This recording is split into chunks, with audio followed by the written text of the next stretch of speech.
Okay, ito bali ginawa na natin ng calculator yung pagpa-price ng pagbibigay ng price sa rice, no? Gamit ang mini rice mill machine. So, ito ay napakadali gamitin. For example, ang rate ng kuryente sa inyong lugar, nag-average pala tayo ng 12, no? Kasi meron pa sa mga probinsya, mas mura pa sa 12. Nakita ko. Anyway, ilagay natin sa 12 sa rate ng kuryente per kilowatt hour, no? 12 yan. And then, yung price ng palay, ito yung dried na palay na, ha?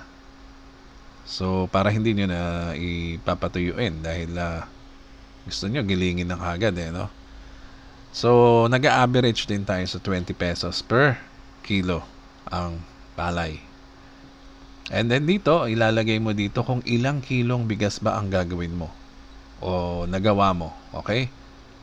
So, ito, nakalagay lang yung mga numbers na yan, pero pwede nyong palitan, no? Mag-start tayo sa 1 kilo. Ang recovery rate naman ng ating mini rice mill machine ay nagdidepende yan sa klase ng palay. Kung maganda yung palay mo, mataas ang recovery talaga. Umaabot tayo ng minsan 70. And then bumababa yan ng 65, ganyan, pababa. Actually, yung machine natin na eksakto lang yan sa 65 to 67, pero linagay natin sa 66%, no, ang recovery rate. And then itong profit margin, no, yung per kilo ng rice, magkano ba ang gusto nyo ipatong? 5 piso o 8 pesos? Ayan, no, pwede, 10 piso ba per kilo? So, i-start na lang tayo sa 5 pesos, ha? So, yan ang mga babaguhin nyo. Naka-default naman yan dyan, no? Anyway. So, pag kinompute natin yan, pipindutin nyo yung compute, lalabas dyan agad yung total. Ang gastos mo pala sa kuryente ay wala pang 20 centimos yung 1 kilong bigas, no? 18 cents lang, wala pang 20 centimos. Ang gastos mo naman sa palay, ang recovery rate kasi yan 66%, no? Ito lalabas na 30 pesos lang yung palay mo sa 20 pesos per kilo. And then, ang gastos mo sa bigas, syempre, i-add mo yung gastos mo sa palay tsaka kuryente. Ito yung bigas mo. Ang sumatotal, yan ang price. And then, dito naman, sa suggested pricing natin, dahil 5 piso per kilo ang nilagay mo, magiging 35 yan. Ang kalalabasan yan. 0.48. Yan.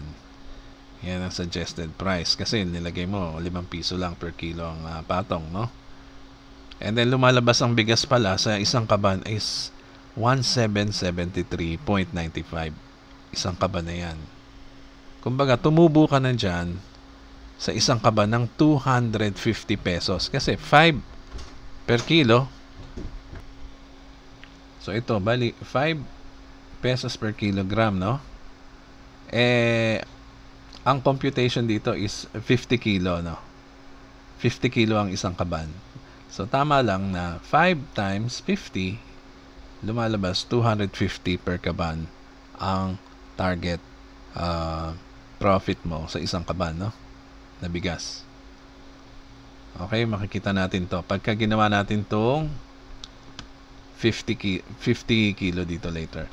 So, ayan. Bali, ito na yung puhunan mo. Siyempre, dito sa profit margin, dyan ka na rin maglalagay ng patong kasama na yung labor, no? Siyempre may trabaho yan. And then dito naman, yan, bali ito yung presyo ng kaban na suggested, isang kaban sa 5 pesos ang profit margin per kilo. Kasi nga isang kilo lang yan, no? Kaya 0.02 to. Kung gagawin natin tong 50 kilo yung bigas na target mo para isang kaban, no? 50. Compute. Yan, lalabas na dyan, isang kaban na magagawa mo dyan at malinis na, no? Kumbaga, ang gastos mo sa bigas kasama yung kuryente ay 1523.95. Ito yung puhunan mo, no? And then ito yung ang pricing mo. So kung i-minus mo yan dito, kalalabasan 250 pa rin ang difference niyan. 1773.95. Tingnan natin kung tama ang price mo, no? Magkano puhunan? 1523 minus 1523.95, 250. Yan. So, tama naman ang ating calculator. Anyway, so para hindi kayo malugi o magkamali sa presyuhan nyo, no? Makikita nyo dito yung gagastusin nyo sa kuryente. Sa 50 kilo ay 8 pesos at 80 centimos, ha? Tandaan nyo. Pero sisiguraduhin nyo ang rate ng kuryente muna sa lugar nyo, no? Baka hindi nyo alam, mataas pala sa 12. Okay? Pero ang dami kong chinek na probinsya like Kamsur, yung mga Bicol, parang mura pa sa 12 eh. Ewan ko kung totoo yung nakita ko, average rate. Ayan yung mga average rate, oh. Sinerge ko sa Google. Anyway, yung iba wala pang 12. So mas ibig sabihin, mas mataas ang profit mo, 'di ba? Mas mura kuryente, mas mataas ang profit. Anyway, itong recovery rate, no? Syempre nagbabago 'yan. Depende sa ganda ng bigas. For example, may nagpagiling sa iyo ng bigas na medyo hindi pa completely dried, no? May moist pang kaunting-kaunti na iwan. Bababa ka ngayon ng recovery rate. So, let's say pumalo ng 63 yan. Magbabago syempre ang pricing mo. So dapat make sure yung gigilingin mong palay ay completely dried, no? Hindi pwede may moist para ma-achieve mo yung mga 66% na yan. Okay? So ito palang 50 kilo na to o isang kabang bigas, no? Pag meron kang mini rice mill machine na gamit, for example, for your own use, no? For your own use, ay nagpa-price ka lang ng 1523 per kaban, no? Sarili mo lang yan, no? Samantalang sa Maynila, kung bibili ka ng isang kabang bigas dito, ay yung presyo nito ay 25 kilo lang, almost the same price na nito. Samantalang makakagawa ka naman ng 50 kilo. Okay, so napakamahal ang bigas talaga.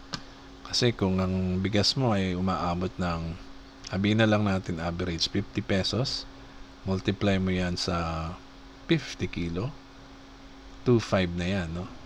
So malaki pa rin ang difference, 1,000 mahigit, no? Tingnan mo yung price niya. 'Di ba? Nakatipid ka ng 1,000 gamit ang mini rice mill machine mo.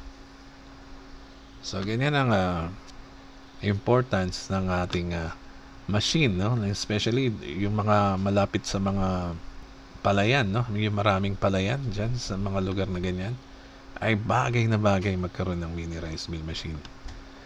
Okay, so yan lang po muna. Ito po ang Simple Machines PH. Kung gusto nyo umorder, hanapin lang sa Facebook ang Simple Machines PH at mag-message sa amin. Maraming salamat po.